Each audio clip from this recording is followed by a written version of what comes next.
Good morning everyone, today we're going to be talking about potency floor versus critical chance.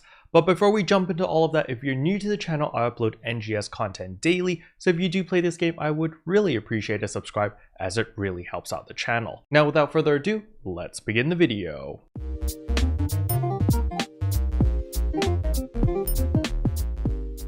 So what brought up this topic to begin with? Well, actually it was because I got the Fixa Fatale level 4 relic katana from way back in the day, and a lot of people are asking me, Kero, the Fixa Fatale level 4 gives you critical rate plus 12%. So if you have a high critical rate, do you really need potency floor? Now before I go comparing the two, I need to explain how critical hits work. So when you're out and about in a combat zone or in any combat situation, you have probably noticed there are white numbers and blue numbers.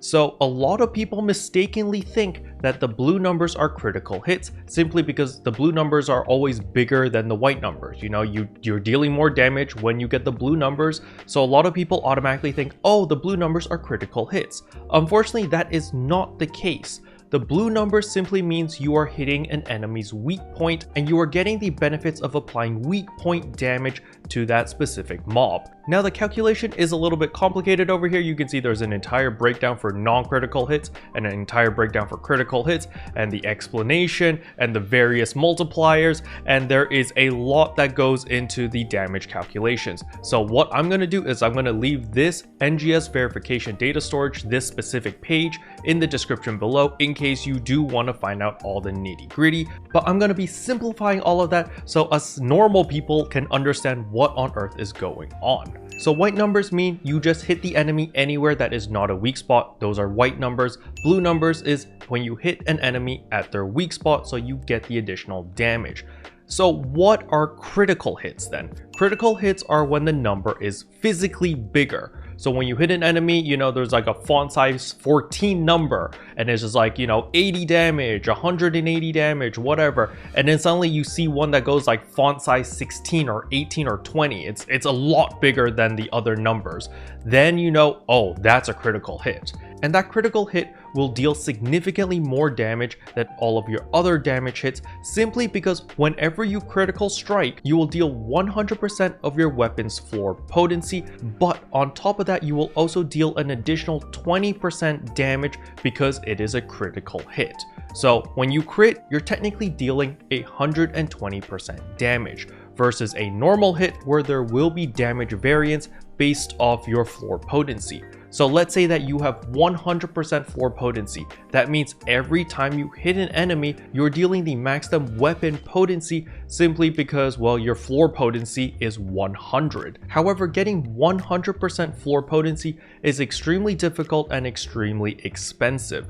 So this is where the debate comes in, where people are like, yo, you should just go floor potency and give up critical rate. Or there's the other camp, which is like, we should go critical rate and give up floor potency. Because when we crit, we're dealing 100% of our floor potency anyway, and we're getting that additional 20%. So with that explanation out of the way, now we can finally jump into the spreadsheet over here where we can compare floor potency and critical rate. So there is one big weakness about critical rate right now in New Genesis, and that is the only way to get critical rate is through Fixa Fatale on your weapon. So this is why a lot of people are going potency floor, and this is the current meta, simply because potency floor does not have extremely strict requirements and is significantly cheaper than getting a high level Fixa Fatale, Dark Rebellion, or any of the range weapons over here. As you can see, all of these range weapons have the same harmonious unit as their potential.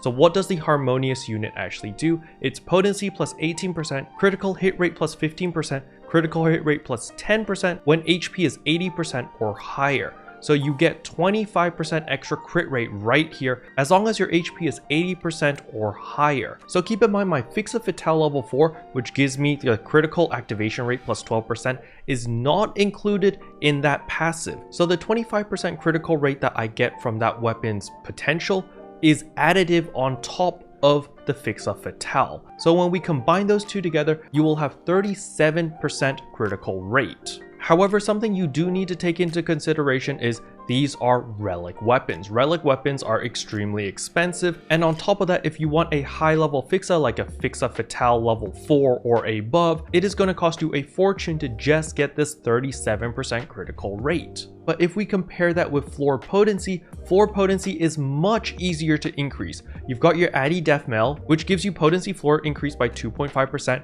You've got Def Might, which again gives you potency floor increase by 2%. You've got Alt Secreta 3, which increases your potency floor by 2% again. And you've also got Dreadkeeper, which increases your potency floor even more. So there are many ways to increase your potency floor at a much cheaper cost compared to critical rate. So now you know the pros and cons of each side. Now we can look at the spreadsheet over here in order to get some actual factual numbers. And we're going to compare it to a level 45 enemy first, and then we're going to compare it with a level 49 enemy, because the mathematical damage breakdown for both of these mobs are going to be different. As you probably have noticed, when you hit a Gigantics, you hit them for much lower numbers compared to a regular level 45 mob.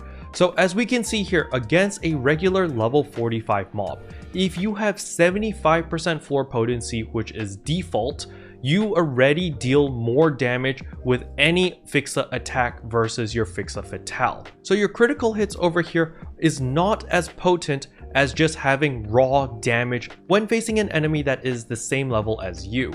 So you can see here at 75% potency, here is the breakdown for all the different weapons from Kukurosia to your Relics to your Sanquium. You can see all of the percentages on Fixa Attack 1 to Fixa Attack 5 are going to be higher than any of the Fatales over here. And you can see over here, as your potency floor increases, the more effective Fixa Attack is going to be and the less effective Fixa Fatale is going to be, simply because you are closing the gap between your potency floor. So the variance of the different damage numbers are getting smaller and smaller and smaller the higher your floor potency is. So if we look all the way down here at 100% potency floor, if you have 100% potency floor, this means every time you hit an enemy, you will see the exact same number. Simply because, well, it's 100% potency floor. You will always hit your maximum weapon potency because, well, your potency floor is 100%.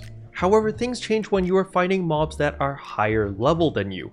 So as you can see here, against a level 49 Gigantics, if you have 75% floor potency, if we compare a Fixa Attack 4 Sanquium weapon at potential level 4, you can see that this is 4.5%. However, compared to the Fixa Fatale 4, this is 5%. So you will be dealing more damage with higher crit rate against a Gigantics if your potency floor is 75%. However, as you can see here, if we move up to the next level of a potency floor of 81.18%, again we look at the Sanquium weapon at Fixa Attack 4, this gives us 4.5% versus Fixa Fatale 4, which gives us 4.27%.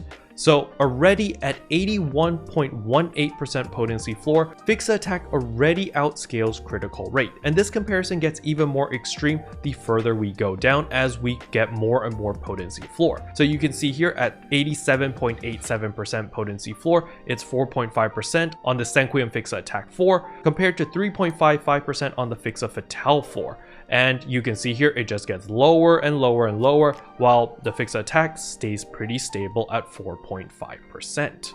So your brain is probably deep fried with all those numbers already, and you're like, Caro, just give me the TLDR. What the hell do all these numbers mean? Don't worry, I'm going to do the conclusion now. I'm going to explain to you guys what on earth is going on. So first things first is potency floor is much cheaper and much easier to obtain compared to critical rate. So if you don't want to go the critical rate path because, well, there's only like 3 options to increase your critical rate and they're all stupidly expensive, that's perfectly fine. You can stick with floor potency, but if you go floor potency, remember Fixa Attack is going to give you the most bang for your buck. However, if you're in a similar case like myself, where you got lucky and you got a high level Fixa Fatale weapon to drop, then you might not want to invest too much Meseta in increasing your floor potency. because the higher the floor potency you increase, the less effective your Fixa Fatale weapon is going to be. So if you're like me and you're rocking critical rate with a Fixa Fatale level 4 or level 5 weapon, then you want to invest more on potency and less on floor potency, since floor potency doesn't bring you that much value because whenever you crit, you're hitting 120% of your maximum damage. So there's no real need for floor potency to increase the chances of hitting 100% of your damage if you just keep critting. Now, of course, the problem is your crit rate is awfully low. By default, we have 5% crit rate with no gear at all. That is the base value. But on top of that, if you have a Fixa Fatale 4 weapon, that will boost your critical rate up to 17%. 17% is still awfully low. However, if we add on a ranged relic weapon, that increases our critical rate by 25% as long as your HP is 80% or above. So if you combine those two numbers, you get a whopping 42% critical rate. Now, please do keep in mind, in order to achieve this, it is like almost impossible because you need a relic range weapon to drop first of all that you can actually use and is viable in your rotation or your multi-weapon. And on top of that, you also need a Fixa Fatale level 4 or above on that relic weapon in order to benefit from this 42% critical rate or above. So if you do have that, you blow everything out of the water. You are golden. Stick with that. You're just gonna kill everything super duper fast and you're gonna be hitting wonderful numbers, and you don't need to care at all about potency floor simply because your critical rate is high enough. And on top of that, in the future, when we do get those critical rate capsules, which increase our critical rate even further, you're gonna have a blast. You're golden, you're gonna have a good time, and you can destroy everything very, very easily. However, 99.999% of you guys do not have a ranged relic weapon with a Fixa Fatale 4 or above on it. So if you're in that party, just stick with potency floor because it is much cheaper. It is a lot easier to increase your potency floor simply because we've got many capsules as choices. You know, we've got Alt Secreta 3, we've got Def Might, we've got Addy Def Mel, we've got Dreadkeeper 3s. You have a lot more options to increase your potency floor. And if you are going pure potency floor, then make sure that your weapon has a Fixa attack on it, because that is the Fixa which will give you the most value in terms of DPS. Hopefully you guys found this video helpful and useful. I will leave all the links in the description below so that you can go to the NGS verification database and look at how the calculations work and double check all your findings. Don't just trust me. Just because I simplified everything for you, I still highly recommend you guys to look at the breakdowns itself and understand what on earth is going on before just trusting what I say, or better yet, seek out other content creators and hear what they have to say. Special thanks to all the members for supporting the channel. It really means a lot to me. Thank you again. But anyway, that's all I have for you guys today. Hopefully you guys enjoyed the video. If you did, I would appreciate a like and a subscribe, and I'll see you guys in tomorrow's video. Bye. What can I say except you're welcome for the heals, the boosts, the